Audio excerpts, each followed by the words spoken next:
Well, it's Thursday, and you all know what that means. As you know, we have TNA. We are now officially on the road to Slammiversary.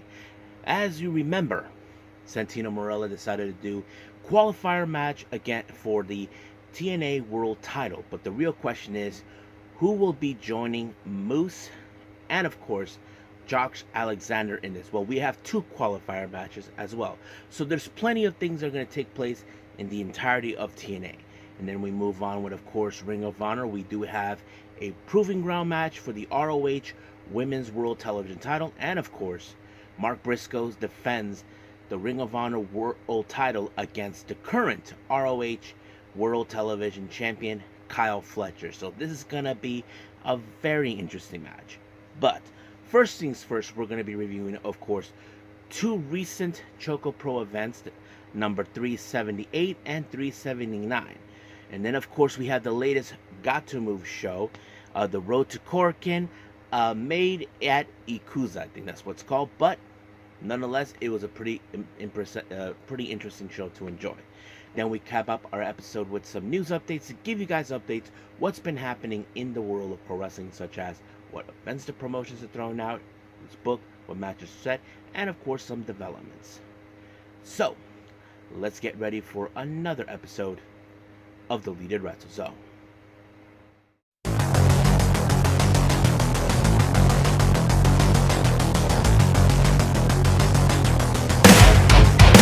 Are you ready? Get up, get up! Get up, get up! Get up, get up! Get up, get up! Get up, get up! Get up, get up! Hey everyone, welcome to Deleted Wrestle Zone, all things that is pro wrestling with AEW, NXT, New Japan Pro Wrestling, TNA, the National Wrestling Alliance, various promotions, wrestlers, matches, and championships. I am your host, J-Rod here. So, if you are new to the channel, welcome. This is a channel where we do a lot of pro wrestling reviews from various promotions, not only here in the United States, but also in Japan, Mexico, Canada, Europe, the UK, anywhere in the world where pro wrestling is not as big, but it continues to grow. We also do discussion videos. We talk about various topics such as the wrestlers themselves, promotions, factions, storylines, whatever we want to talk about. We also, of course, do more news updates. If certain information I have not put on this episode, I can put it on a separate video by itself. We also do real-timing news updates to keep you guys on alert if something has happened in the world of pro wrestling that needs to be addressed ASAP. We also, of course, do Nagi Sayaka Watch and various other cool things as well. So if you like what you see, please subscribe to us. So click on that subscribe button. You'll be getting a lot of daily reviews and other cool wrestling content as well. But if you like this episode, please give us a like on the like button or a nice comment in the description down below. Now, all introductions have been set aside. I believe it's time to start the engine. So, let's begin with, of course, ChocoPro number 378.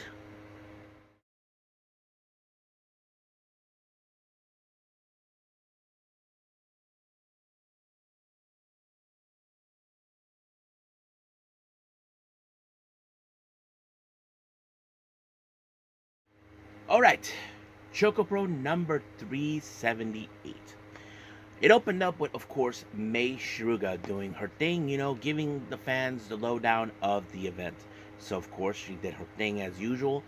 But let's begin with our first match. Our first match, we have a tag team action. We have Chiko Shikawa and Sayaka Obihira, or as we call her, Obi, because there's two Sayakas. They take on, of course, the rookie Hiroyi Yawada, and, of course, Masahiro Takanashi. Now, it's no secret that Masa is a very slick wrestler that he is, but X Factor is he has a partner who has less experience. Now, normally you would think that would be the case, and of course in this it is. But you look at Chi and Sayaka; they have teamed up many times over the last couple years They have formed a tag team. They even faced off each other on various occasions. That sort of thing always plays out. But in the end, it was Chiko Shikawa with the stretch muffler that put away Hiroyi in order for her to pick up the win for her and Obi as well. Now, our next match, we have a three-way match. We have Miya Yatsuba versus Sayaka versus Balin Aki. Now, of course, X Factor Balinaki is the much bigger threat. He's the aggressive of of everybody in that particular match. Now, of course, we were gonna see Sayaka and Mia probably team up, but however, who was gonna take the fall for this one? Well, that was a much simpler one. I would think it would have been Mia because she may have been already in debut for almost a year and a half or so, but it was Balin with a Kumaro that sealed the deal for him to pick up the win. Now, our main event, we have Iri Kanai. She teams up with Kaori Yoneyama. They take on Tokiko Kihara and Mei Shuga.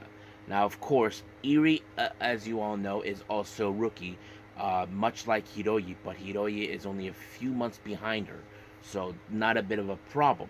But however, we know there's a lot of potential with with Iri because she has shown what she can do despite the fact people are behind her and all that. But unfortunately, she ended up being having the double stomp on her thanks to Mei Shuga in order to pick up the win. Now, our Jonkin tournament, well, this one was a very interesting one. I wasn't too sure how this was going to go, but it was Balinaki who picked up the win for the entirety of this tournament, and of course, runner-up was Obi herself. But Balin got away with the chocolate. So that's pretty much it. What we have for this particular ChocoPro event. So let's do, of course, the next one, number 379.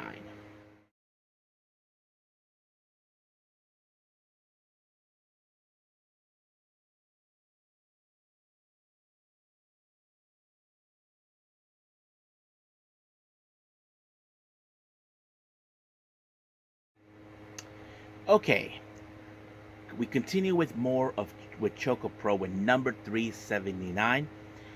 This one took place on the 15th of June. As you know, the 378 took place on the 9th, so I forgot to mention that. But this one was done on the 15th of June.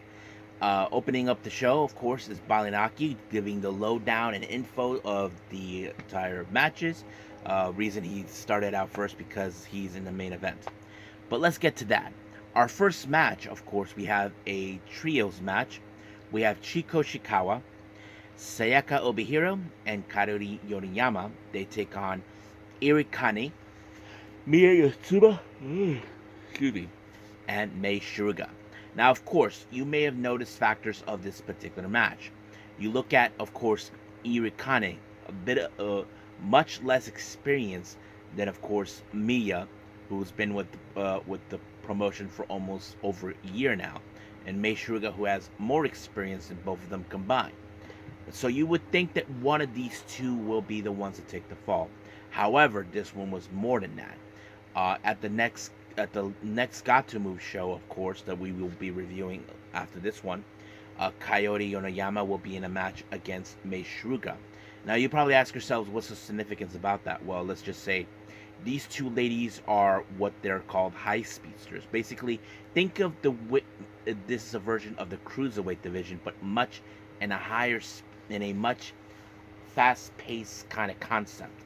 So basically, what happened is Kaori Inoyama decided to rub it into Mei Shuga's face by utilizing one of her signature moves onto Miya. So basically, they will see each other Gatoh Move. So we'll get to that next after this. Now, our next match, we have singles action. We have Hiroyi Yamada. She takes on Tokiko Kihara. Now, keep in mind, Hiroyi has less experience than, of course, any other wrestler. She's only a few months behind from Irikane, but nonetheless, we know she'll rise up to the occasion. But it was Tokiko who, in fact, ended this match by applying a submission, forcing her to tap. Now, our main event, we have Masahiro Takanashi. He teams up with a guy named Big Dave. They take on Balinaki. They take on he teams up with a guy named someone who I may have seen his name, Charles Crowley. Now, Crowley, on the other hand, gained a lot of attention with the ChocoPro fan base. He brought in one of those monkeys with the symbols like ding, ding, ding. So people loved that. But the match was pretty fun and very interesting. But it was Balinaki who picked up the win by applying, of course, the diving body press onto Big Dave. And just like that, it was over. Now, for our Jonkin tournament, this one was a very tough one. But I'll skip ahead and tell you guys who won. And the person who won the chocolate for this particular tournament is none other than Masahiro Takanashi. So that's pretty much what took place in ChocoPro 379. Let's move on to, of course, Gatoh Move.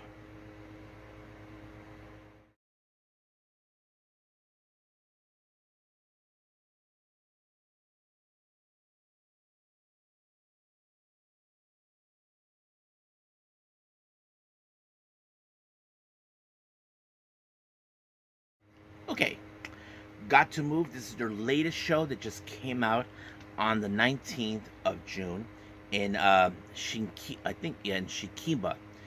This one's called, it was more of the Road of to Korakuen series. As you know, they will be heading to Korakuen Hall the first time in what, 7, 8 years or so.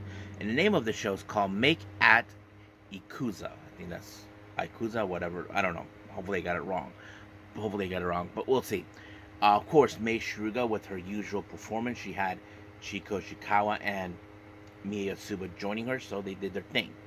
Now, our first match, we have a bit of the rookie showdown between Hiroyi Yawada and Irikane. Now, it's interesting that these two are facing each other. Now, the reason is this. Don't forget, Iri was already debuted before Hiroyi months ago, so that kind of sets it up. But the obvious question does tell is who has the much better momentum. Personally, I would say it was Iri because we've seen how the fans are totally behind her, of the way she interacts in the ring and all that stuff. But she was able to pick up the pinfall onto Hiroyi in order to pick up the win. So that says it all. Now, our next match, we have a trios match. We have Sayaka Obihiro, Saki from Colors, and of course Chiko Shikawa. They take on Miya Yotsuba, Tokiko Kihara, and Makoto. Match was pretty okay, nothing too significant. But of course, you will look at, of course, the X Factor is Miya. Now, don't forget, Miya has only been with the promotion for almost over a year now. So that kind of puts it up in a questionable. There's no denying that Miya is going to be a rising star. But she is in no match against, of course, Sayaka, like Obi or Saki or Chi combined. But it was Miya who ended up being pinned by Chi in order to pick up the win. So, just like that. Now, our next match, we have Balinaki versus Takashi Sasaki. Now, those who don't know who he is one of the guys from Freedoms. Pretty good match, very strong and all that. But Balinaki ended up being the one power slammed by Sasaki in order to pick up the win, just like that. Now, of course, Sasaki did a little promo. I have no clue what they said, but hopefully it was something great. Now, our next match, we have a trio, a 8-person intergender tag match. Team number 1, we have Sayaka, Antonio Honda, Harashima, and of course Chris Brooks. They take on Iwabi Takanashi, which is of course Masa in it, Shonshiru, Keijo Oka, or should I say Ken Oka, and then of course Masamura. So it was a pretty tough match. I mean, it was very interesting. But it was Oka who picked up the win when he applied a spear onto Honda, and just like that, it was won. So pretty impressive right there. So not bad. Now, our main event, we have Coyote Yoneyama versus Mei Shiruga. Now, these two ladies, you can say it's like they're fighting over the Battle of the Throne. Now, We all praised Mei Shruga many years ago when she was in that, a couple years ago when she was in that match with Azumi for the high speed title, which is something pretty good to enjoy. However, she's facing against someone who also is in the high speed ranks, Yonayama. So that's kind of like a battle who is now the future of the high speed versus the who has done this and done that. But it was impressive in every way. But it was Yonayama who picked up the win by pinning her, and just like that, completely over. So that's pretty much it. What happened. So don't know when the next Gatoh Move is, but we do know we are heading to Korakuen Hall. We just don't know when it's gonna be. I'm sure Emi Sakura is on the horn trying to deal with it as much as possible. So that's pretty much it. With Gatoh Move, I believe it's time for TNA.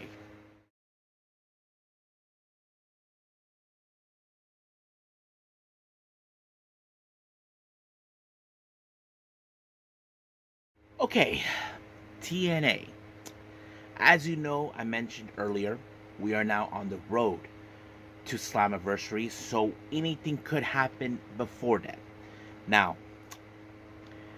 we opened up with Gia Miller, who was conducting an in-ring interview with Jordan Grace. Now, as you know, Jordan Grace has had it up to here with Ash by Elegance. Now, Ash by Elegance, she's not been doing anything. She's been trying to get the attention of Jordan Grace, but many people are saying that it was her fault that she got in the way of that match on NXT Battleground.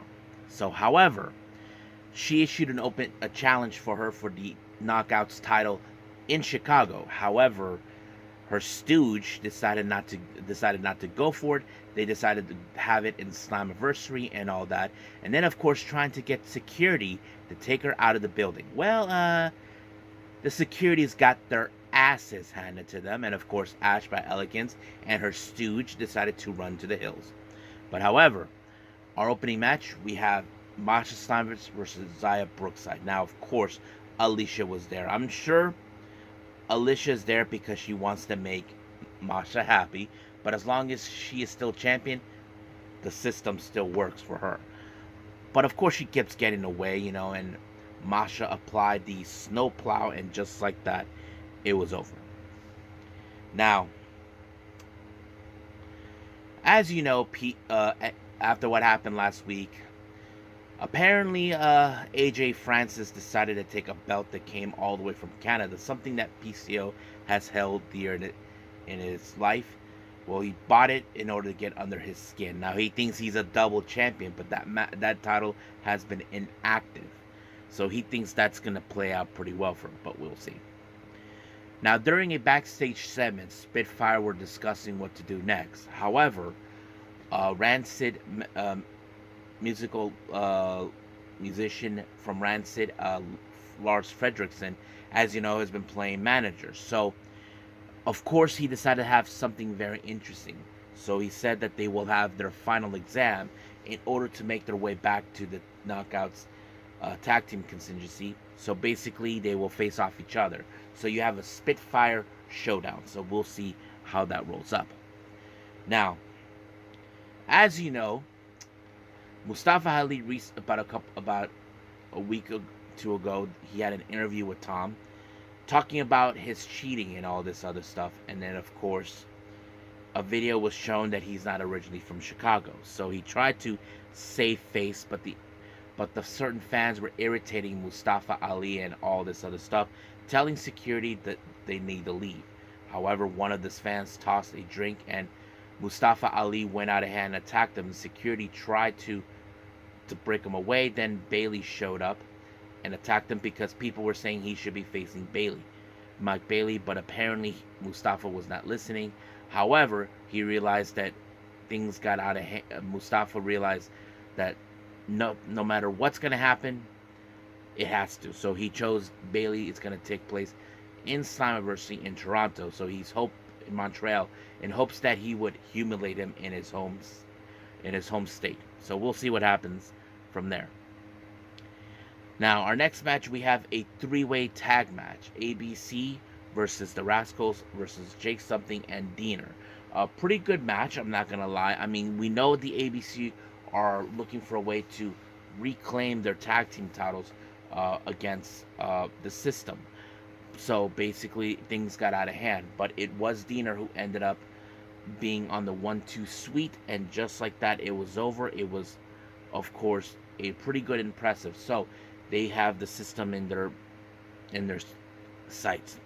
Now, speaking of the system, as you know, they don't care who will be Myers and Edwards are not concerned who will be facing them, but they believe that the matter of fact, all titles will remain in their side. But however, Moose, he's not too concerned about his match, but he did say there is someone who's a much of a threat, and he said Dirty Dango, or should I say Dirty Moron, to do the job. So we don't know what's that going to be like. Now, our next match, this is a qualifier match for the road of Slammiversary. We have Steve Macklin versus Sami Callihan. Man, this match was a total ball breaker. I mean, Sami attacked Steve first and then tried to win fast as possible. So it took everything that these guys have in order to destroy each other, because we know Macklin made his choice. He wants to get back into the TNA World Title talks and all that, but it was the KIA who sealed the deal for him in order to pick up the win. So just like that, it was completely over.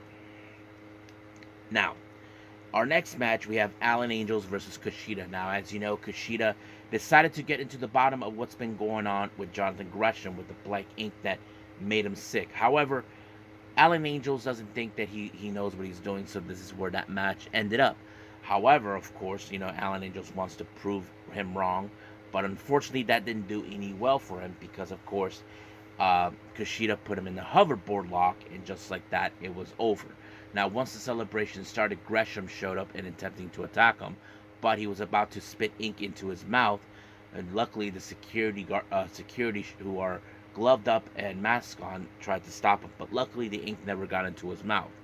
But the one thing that is clear from what is going on, from what Matthew Renwall is saying, is this is true. Does Gresham think there's a threat now, knowing that Kushida is close to try to figure out what this ink is? Well, we'll see what happens. Now, as you know, the Hardys are not done with Moose and the system, so basically we will see them at some point. So I don't know when, possibly don't know, but we'll find out. Now, our main event is the Road to Slammiversary qualifier match. We have Rich Swann versus Nick Meneth. Now, of course, AJ Francis was there. He gets himself involved, but oops, he get his hand caught in the cookie jar, so the referee told him to take a hike. That was pretty much it. But it was Nick Meneth who walked out from this match when he applied the danger zone, and just like that, it was over. So he joins Moose, Josh Alexander, and Steve Macklin. So we got 2 more openings. So that'll be coming up real soon. So we'll stay tuned for those matches. So I think that's pretty much it right now with TNA. Let's get moving to our last and final review, Ring of Honor.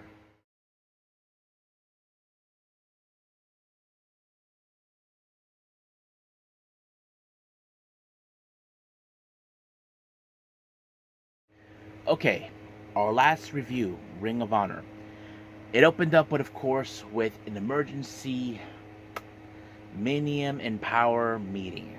As you know what happened last week, Athena declared that she was injured, that she was going to be out between 4 to 6 months. However, Queen Aminata and Red Velvet are not playing this game. They don't believe she's injured. And of course, Athena refuses to give up the title. And then, of course, accusing Athena for being a liar, just like what, of course, Billy Starks did to Queen Aminata. And Queen Aminata pushed her down towards Athena. And, of course, she said that she'll be out 8 to 12 months. So the real question is, does that mean that she has to give up the belt? Well, we don't know, but we'll see what happens down the road. Now, our opening match, we have Alex Reynolds versus Lee Johnson. Of course, Lee Johnson, as you know, had a fantastic match against Kyle Fletcher. But now he is bouncing back, try to get back on his winning ways to get himself in the conversation again. Hopefully get another title opportunity in the future. We just don't know when. But he has to deal with Alex Reynolds. But Uno got involved into this match, getting to make sure that Reynolds gets the win. But there was a moment you do see Reynolds spitting blood out of his mouth. Don't know when that happened, but it was Lee Johnson with the big shot drop onto him. Just like that, it was completely over. Next up, we got The Problem. Marina Shafir versus Erica Lee. Now, I don't need to get too much details because some of you may know, okay, Marina Shafir just won. Yes, with that submission move. I don't know what they're calling it, but someone called it the mother's milk or something like that. But dangerous just like that. We just don't know what she's going to do next, but everybody should be afraid. Now, during an interview with Arcady, she interviews the current ROH World Tag Team Champions, Bennett and Taven. Now, Taven, he asked Arcady who she is, and he was like thinking that's a weird name. But Bennett has been asking, got on his knees like a little girl, telling Tony Khan, bring in some competition. So we'll see what happens. So yeah. Now our next match, we have Lance Archer along with, of course, The Righteous. They take on Duke Davis, Victor Benjamin, and Ganon Jones Jr. Of course, you can expect that it was Archer and The Righteous to pick up the win, which they did because it was, of course, the Autumn and Sunshine onto Jones by Vincent that allowed them to pick up the win. And just like that, it was completely over. Our next match, we have Taya Valkyrie versus Trish Adora. Match was pretty good. It was okay, all in this and that. But, of course, Taya Valkyrie, I think she has a bit of an issue with Queen Aminata, but we'll see what happens. But it was the curb stomp onto Trish Adora by Taya that allowed her to pick up the win. Now another match between another interview with Arcady. She interviews Layla Hirsch. As you know, Layla Hirsch does have a win record against Diamante, but Diamante tried to remind her that she laid her dead on the ground like last week. However, they decided to have the next match to be a no-holds-barred match, which of course is going to happen. So we'll see what happens until then. Now our semi main event, we have a proving ground match for the ROH Women's World Title. We have Billy Starks versus Angelica Risk. So basically you can guess that this match was going to Billy Starks, which she did when she applied that submission. I'm sure she's grown frustration over the recent actions of Red Velvet and Queen Aminata, but she better be more careful because she could lose that belt at any given time. Now our main event is the ROH World Title, Kyle Fletcher versus Mark Briscoe. Now remember, Fletcher did pin Mark Briscoe in a match in AEW that technically would allow him to have a title shot for the world title. Well, Mark Briscoe, tough as it comes, refuses to stay down no matter what. But it was, of course, a few attempts, but the Jay Driller put Fletcher away, allowing him to retain the title. So, pretty good show. It was okay. So that's pretty much it. So we're done with all our reviews, so let's move on with news updates.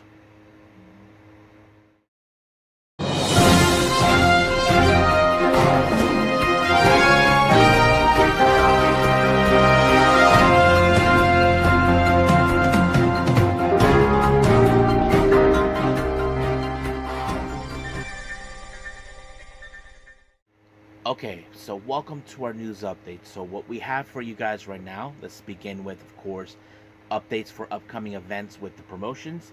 We only have, of course, is the GCW stuff. So, as you know, we cut this coming Friday for No Sleep. We have Los Desperados, consistent of Gringo Loco and Aries. They take on Los Macizos, so that's going to be crazy. And then, of course, this coming Saturday in Dallas, we have Jordan Oliver taking on the Duke of Hardcore, John Wayne Murdoch. And then, of course, for our upcoming show in August on the 31st, I believe, in Chicago, Live Fast, Die Young, Kylie Ray, and Maki Ito will be making their appearances as well. Now let's jump into certain developments. Now you may have heard what happened. Dijak, or as we know him, Dominic Dijakovic, it's now been confirmed that he will be leaving WWE very soon. Now I know some of you have been questioning. We've been hearing these talks about renegotiating all of that. Looks like whatever deal they were trying to do, it did not pan out. I don't know what's the situation. I'm sure that many people recently have been seeing people saying WWE dropped the ball. You know, I have to say maybe so. Maybe they did drop the ball, but we'll see what happens from here on out. Now, recently, of course, we just saw on AEW a familiar face involved. It happened during the brawl between Roosh and MJF. We saw Glacier was there. Now, those who remember him, Glacier is like this the Sub-Zero type wrestler, and apparently he did show up. He appeared on the first ever pay-per-view with AEW at Dynamite. Well, Glacier is now working as a behind the scenes with AEW, so now he's officially part of the AEW company. Now, Kitsune women's wrestling has announced, due to some unfortunate circumstances beyond their control, Lady Frost, who was scheduled to appear on the upcoming event next month for Sugo, won't be available. But they didn't mention they are going to find a suitable replacement. I'm sure they're working around the horn on that one, so we'll see where that leads us from here. Now, Dave Meltzer, as you know, decided to draw comparisons between two particular wrestlers, Will Ospreay and Nathan Frazier. Now, I'm not gonna believe that kind of crap, that there are some comparisons between them, but this is what he said. It's funny because he's reminded me of a young Will Ospreay. You know what I mean? Where athleticism and speed is everything. He does things everybody does, like Will Ospreay used to do when he was young. Same moves that one other, but somehow they look much better and flashy because of the speed and everything that he did. Then he did them in. I don't know what he's talking about. I don't know if there is any comparison, but I don't know if you guys do, because I feel that's kind of dumb from Meltzer to say something like that. But I don't know. I don't see no comparison between them. Now, recently, Guilia has been in discussions. As you know, she is recovering from her broken wrist that she had on day one of Mighty Gold. Well, the question is, can she be okay before July 13th? Well, this is what she said. I just have to say, based on my own feelings, I would say I'm going. If there's no one to stop me, then of course I'll go until now. On the official decision from the doctor. I don't know yet. Right now, I'm doing everything I can, including rehabilitation, treatment, and physical training. I'll leave the rest up to the gods of pro wrestling. All right, I get that. And of course, she just recently talked about the growing sales by 7 times since Stardom sales growing by 7 times since 2019. Says they are wasted more momentum and could have done better. I think they could have done more, to be honest. I think the number of fans have increased even more than 7 times. I don't know, that sounds amazing, but I really don't get it. It's like a problem with women's pro wrestling in the world right now. I don't know the answer, but if more professionals, more people with professional attitude, more who love pro wrestling, who could come together, I'm sure they could do more and more. This isn't just about Stardom. I feel a bit regretful that I could have done better. It seems like all the momentum they had wasted trying to increase merchandise sales, hold events in large venues that we couldn't fill out yet. I think it's time to switch to a more down to earth approach, choosing venues that were more suitable to our capabilities, putting the spotlight on each individual fight, keep ticket prices down, aiming for string of sold out events. So basically, she feels Stardom could have done more better. I don't know exactly what she means, but we'll see.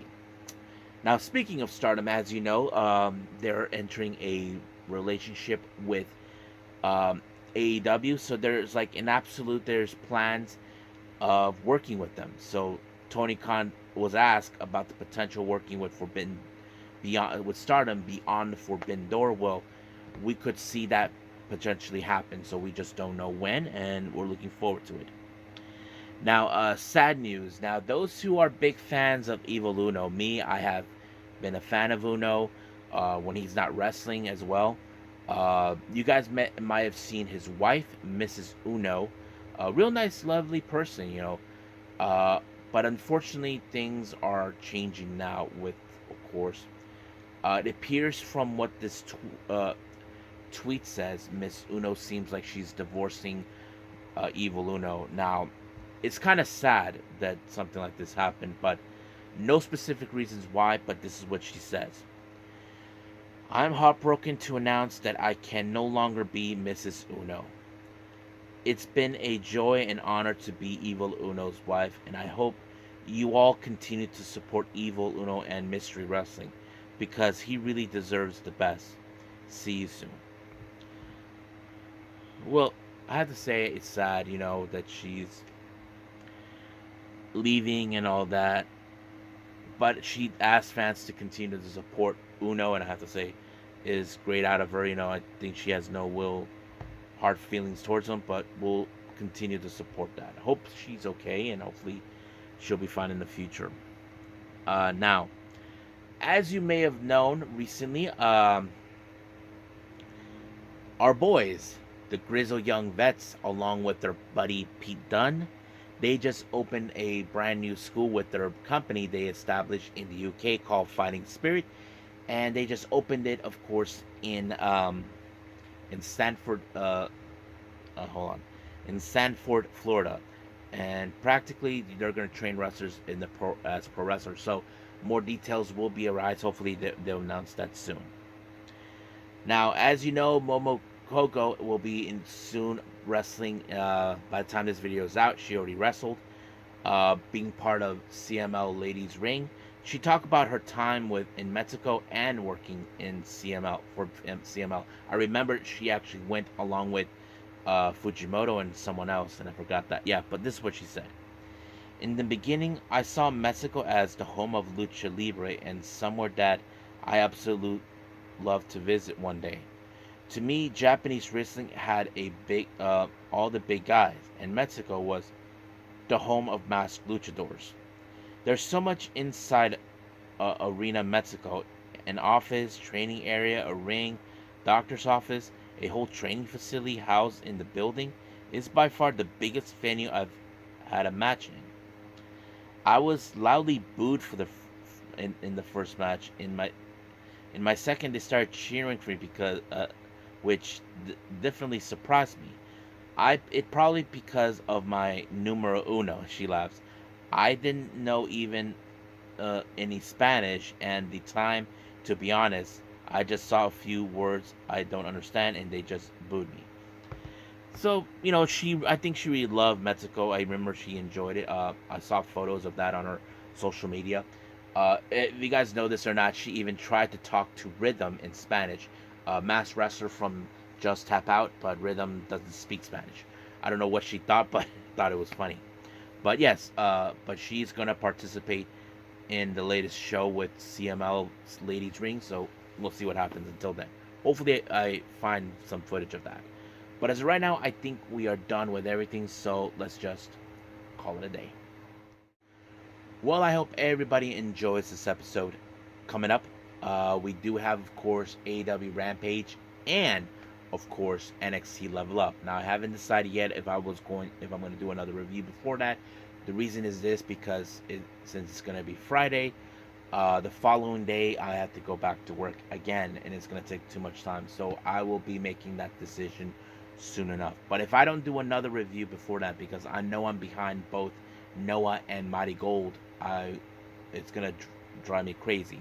But we will see what happens until then. But so right now, we'll leave things as it is. But as a priority, it will be Rampage and NXT Level Up.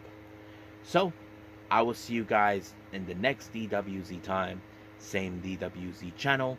I must bid all of you adieu. So, goodbye. And have a nice day.